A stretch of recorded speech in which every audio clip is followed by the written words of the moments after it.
What time do you call this? I've been waiting for you to show up.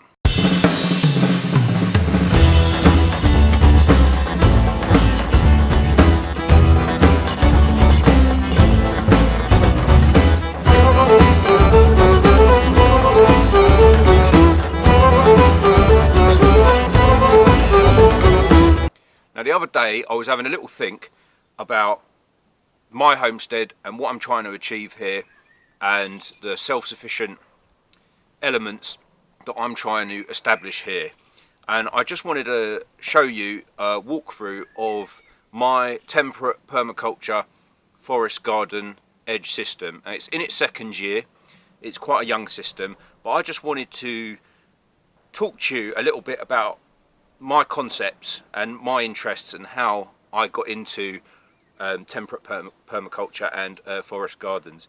I've always been interested in two fundamental things: ecology, wildlife, and food production, agriculture. But the problem was these two always seem to conflict. You know, farming versus wildlife. You know, we see it around the world. We see it in the tropics. You know, forests being cut down for intensive food production. When I started to read about permaculture and discovered agroforestry and permaculture, it blew my mind, because for the first time it seemed that there could be a self-sufficient way to produce food in ecological equilibrium, and it blew my mind, and I found this quite exciting. So, guessing by the fact you're already watching this video, you probably know or are interested a little bit in permaculture or temperate climate agroforestry type things. I take a lot of my teachings from Martin Crawford and the work that he's done and the books that he's done. But what I'm going to do now is just take you over to the woodland garden to show you a few things that I'm doing and a few things that I'm growing there. And I just want to reiterate, I do have quite a large garden here, but the forest garden, I call it the forest edge or ecotone garden, trying to catch the sun's rays on different levels to produce fruit crops. Because most people's gardens are not going to be able to create, you know, a 1 acre, 2 acre, 3 acre situation. So the idea of a forest edge woodland garden, this is what I've based that on. So I just want to take you over there and show you that right now. Let's get to it. I promised myself a long time ago, if I was going to start making videos, I wasn't going to do these shaky walking around with a camera videos, but you know, sometimes you just can't help it. So basically the situation I've got here is I've got a hedgerow. And over time what I would like to do is change it. It's mainly hawthorn. I want to change this to a combination of hazelnut and things you can eat, plums, things like that. So this is its second year now. I'm trying to establish a few different things here. I've developed a nice patch of rhubarb here. Trying to get some ground cover. Basically it's a constant battle against the weeds. So if you're going to try and get a food system up and running, I'm not going to lie here, I've spent probably over £800 on bark mulch now. You know, it's not the best way to do it. I mulch everything I can, I reuse cardboard, but at the end of the day, you know, I want to fast track the process a little bit. Here I've got a young walnut tree. Now, you know, walnuts are a great one for, you know, a nut crop, but the problem with walnuts is usually where you plant them, they release certain chemicals around their roots, which means certain other plants won't grow. So that's something to watch out for. We have a large walnut tree here anyway, and I sort of get a decent crop of it every other year, but not too good. But I mean, what I'm trying to do here is try and do a forest garden perennial based system with some small fruit bushes, so forth, but at the same time trying to make it look attractive.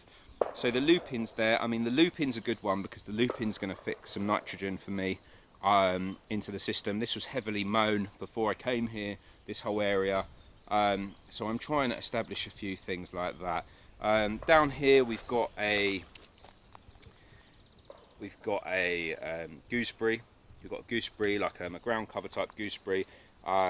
Lemon balm, you know, good for teas, things like that, good for marinades and flavourings. Some medicinal type plants, we've got valerian here, good for pollinators. You can see the bees on there as well. But you know, the fundamental thing is the light here. The sun usually comes up from that direction, so you know, we've got a decent bit of light here At the back we've got a fig tree, and now because we're about 30 miles north of London, in the UK, you know, it's quite high up here in a place called the Chiltern Hills in the UK, and you know, it's quite a forested area, and it's quite exposed. And you know, I remember watching one of Martin Crawford's videos about the exposed sites. It really makes a difference. You know, you need to get shelter in because things just don't want to grow where they're too exposed. This fig tree's suffering, to be honest. I'm probably going to have to move him.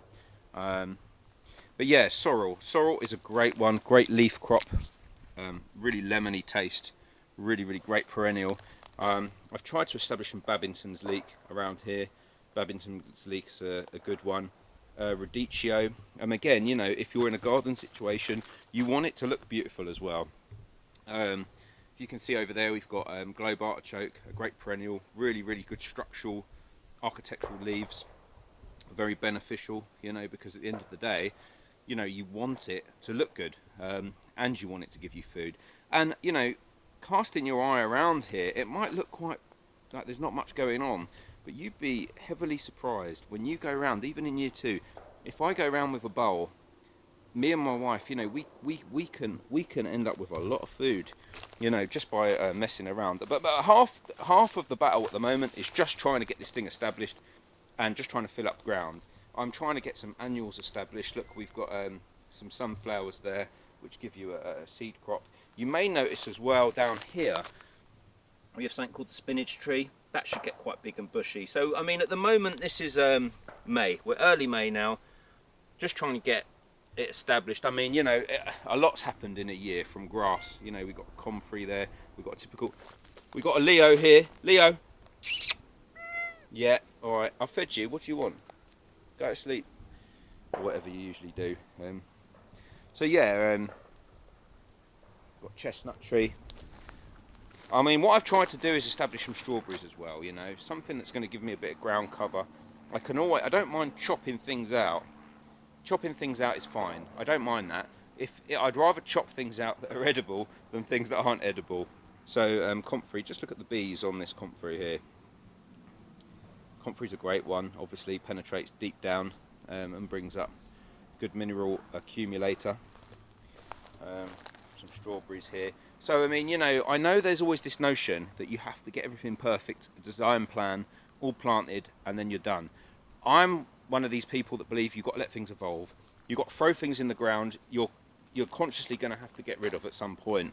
It's just one of those things. Now broad beans, one thing I've just done here is I've just sowed broad beans inside the mulch. I've just sort of put a spade in, levered it over, put a broad bean seed in. I did this last year, it's really successful. You can use the tops of broad beans. They're good, they bring nitrogen into the soil, and you can chop the tops of them off and put them in stir fries. And also you've got the broad bean cases themselves, which at that stage are all quite edible. Hops, trying to get some hops going up here on cables up to the lower branches of the tree. For some medicinal sort of, you know, if you have a problem sleeping, the hop leaves, you can eat the hop leaves, and you can brew up the hops and make beer. One of my favourite things to do, one of my favourite pastimes is beer. This is ostrich fern down here. This is another thing I wanted to say. If you're going to try and establish perennial vegetables, like ostrich ferns are usually much bigger than that. You know, you need to invest a good couple of years, maybe 3 years, before they get enough rootstock to them to actually give you that crop. This is the thing, you know, you've got to take your time. You can't expect to harvest straight away. Wood mallow, that's a good one. I'll show you a good example of that a little bit later. Horseradish, I mean, at the end of the day, it is a little bit invasive, horseradish, but as I said before, I'd rather something invasive that I can eat than I can't. If you can see here, I've got a little pea coming up there. I've done this as well. I've just mass sown peas just to try and take up some room, just to get, even if it's just a little throwaway crop, that's fine. Elephant garlic, really good. You know, really good. You can use them in stir fries. I usually use the top and the bottom of the plant. Strawberries, I've got a little strawberry patch here. Good for just along the edge of your woodland edge garden. Got some strawberries developing in there, I don't know if you can see. It's quite cool. Plum, little plum tree, Victoria. Jerusalem artichokes. You can use this in landscape design as a good sort of physical boundary as well, seasonally. What I do every year is I just rake back the mulch and dig them up. You get a decent crop, you know, a decent crop. And the thing is, you don't have to tend to it, you don't have to mess about. This thing's going to be vigorous. And do you know what? I don't care. I want vigour. I want food. You know, I don't want to work too hard for it. This is cold climate kiwi. You know, you got a weed. You know, this is getting a bit overrun here, but the cold climate kiwi I want to grow over the log store here, and eventually, it's very prolific once it gets established. Still young. It's only 2 years old, but you know, that's a great one for cold climate. It's good for fruit. That's a really impressive loop in there, fixing some nitrogen. So basically what we've got here is an old apple orchard. When I first came here, it was massively overgrown, massively degenerated. I've really got in here and I've hacked it back, not all at once. I've done it over a couple of years. I'm trying to get as much light to the forest floor as I can, and now what I've ended up with is a situation where I'm thinning them out year by year. I'm just getting great crops. I've got a nice peach tree there, pear tree. It's not producing too well actually. I might have to do something with that. But you know, it's all about experimentation. This idea, you can come along with a plan and implement it straight away. You know, you might be lucky, but you know, you got to take your time with these things. This is a very dry area here, and lemon thyme grows extremely well, even though it's very exposed. And I usually get things, Mediterranean plants struggle here. Very dry, works really well. So I've multiplied quite a lot of that. I mean, we've got this like marsh buttercup here. You know, at the end of the day, it's a pain, it's a weed here, but it looks kind of beautiful at the moment. You know, you've got to work with what you've got. There's no point trying to dominate nature, and this is what the whole thing is about with forest gardens and permaculture. Got some mushroom logs there. I think you've got some remnants of some oyster mushrooms over there as well. I don't know if you can see. Sage. Just really what I'm trying to do is give you an idea. Now, a really interesting thing that happened here. If you look there, we've got a sorrel plant I got from a seed packet. Now, this used to be lawn, and I smothered the lawn in wood chips. This sorrel is exactly the same as that. This is obviously, we're near an ancient woodland here. This is probably the native sorrel to this area. Look how different it is to that I got from the seed packet. You know, it's ironic, isn't it? I went and actually bought some sorrel, and I actually had some there in the lawn anyway, and that's thriving. A really lemony taste. I don't know why people don't eat it more. Some people say because of the acids in it. You can't eat too much. I haven't had a problem so far. Again, you know, the whole of this forest area that I've just walked through and shown you is 300 square metres. So probably the size of a medium to large garden in the UK. You know, and there's not many people out there that want to bark mulch their whole garden, but you know, it's kind of good. Right, so this is a perennial wild celery. There's a few things that take the name wild celery. This will put up with shade, and this is one thing I wanted to say.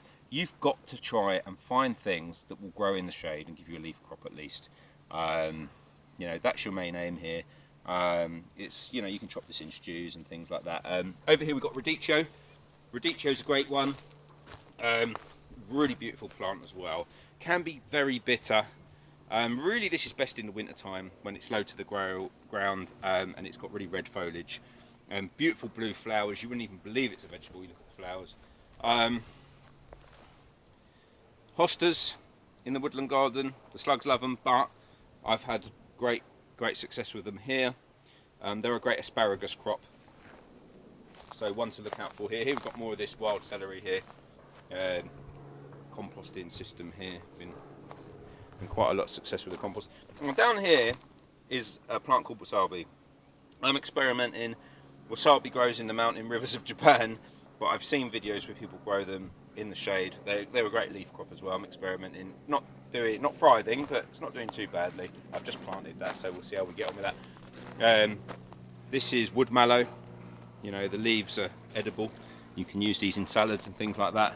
That's quite doing very robustly, growing in, you know, dabbled shade. You know, and again, you know, make it look nice. I mean, this is not exactly, you know, a beautiful flower border, but it's still establishing. And actually, I'm not growing much in this middle area because I like to have tables and chairs here and have friends and even put some tents out and we can sit and chill out here. So here we have some Solomon seal. Now this is its I planted it last year, it didn't come up. Tuberous, edible, like an asparagus crop you can use this for. Yeah, I mean it's going to take a little while to get robust, but loves the shade, edible asparagus crop. Good King Henry, this is a classic. I grew this from seed at the beginning of last year.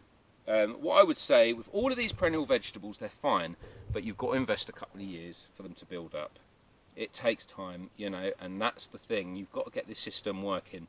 Good thing about annuals is you can get them to where you want them really quickly within a year, but then they're gone. So, you know, the whole point of this, grow them inside, give them a bit of love the early season, get them established. Same with sea cow, grow sea cow from seed, same thing. You've got to get them established. You know, broadcast sow things, you know, I mean, look, you've got a little snap pea here. I just go around throwing the peas in, you know, they're great in stir fries and things. These are throwaway crops, you know, you just bung them in, and if they grow great. If they don't, they don't, you know. Got some parsnips that were left over from last year. Didn't really have a big, I'm just trying to fill up space. Again, you know, if we get a bit of a root crop off of these, I don't mind. I'm trying to establish this and get this to an equilibrium. It's taking its time. But again, don't be scared of just throwing things in that perhaps you can yank out and get a bit of a root crop. Let's see if I can just sacrifice this. Yeah, exactly. See what I mean? Yeah, it's not much, but you know, you've got these native parsleys here and field parsleys, and you know, at the end of the day, I could eat that if I wanted to. You've got some interesting fungi here. Don't know what these fungi are. I have inoculated oyster mushrooms and stuff. Let me know if you know what they are. I know it's hard when just carrying a camera around. Yeah, so this is one of my successes. Got some shiitake mushrooms here going on these logs. This is not the best situation what I've done here. You know, what I've done is I've inoculated these logs. I don't miss them, they're standing up so they dry out. I mean, I could probably get a lot more production. These are oak logs with the shiitake mushrooms. I've got logs here that I've inoculated. I don't think the inoculations work. Some of them, all of a sudden I come out one day, I'm like, oh, loads of oyster mushrooms, you know, or the poplar logs. We get some oyster mushrooms. But, you know, I'm not doing this properly. I'm not one of these people that are doing things by the book. I'm experimenting. I don't want to put a lot of work in. I want to just come out and have these little surprises. I drive in here every day from work and I look around the forest garden. And, you know, I'm constantly just, you know, perhaps not doing things to the perfect situation, but that's fine, you know. There's a compost pile there. So overall, you know, looking through, especially with just bunging broad bean seeds in the ground and pea seeds, I've done it everywhere. You might see where the ground's been disturbed. We've already got some pea seeds here, peas, sugar snap peas growing. They will grow in the double shade. I did it last year, and I ended up, you know, with things that didn't grow, probably only 50% of their capability. But you know what? I still got a few peas, a few pea crops off of them to put in stir fries. They added a bit of nitrogen to the soil, and you know, it took a place that a weed would be growing there otherwise.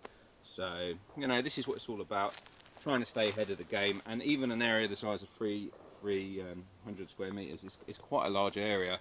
Got some apples on these trees. These trees are really productive. Ever since I've started adding the mulch as well, they've got really productive. Babington's leek I'm trying to establish there, and another wasabi plant which is actually doing quite well. So you know what, overall it's an experiment. It's year 2. If you guys have got any suggestions of things I can add to this to make it more productive, we've got rosemary that grows very well here actually at the moment, let me know. Overall, it's been quite successful. It's still quite bland. There's not much going on. Oh, just quickly, I'll show you the. Got some nasturtiums. I broadcast them as well. I go around with a spade and I just literally force a spade in, throw the blade over in the gap, put a seed, walk, and I go through the system like that. And actually, in another month or 2, this will be just a carpet of friendly weeds, nasturtiums, broad beans, and you know, you'll get a lot of food out of this, and I do. But if you've got any suggestions of other things I can put in this to bulk this out, but at the moment, you know, I'd recommend Martin Crawford's book. It's a good start. So if you've got any ideas for me or comments, please feel free to put your comments below, and I'll take it from there. But yeah, work in progress. I'm going to do a few update videos just to show you what I'm trying to achieve here, and see what happens during the year. I've got an almond tree here. It's been quite successful. You know, again, temperate climate. That's my forest garden tour.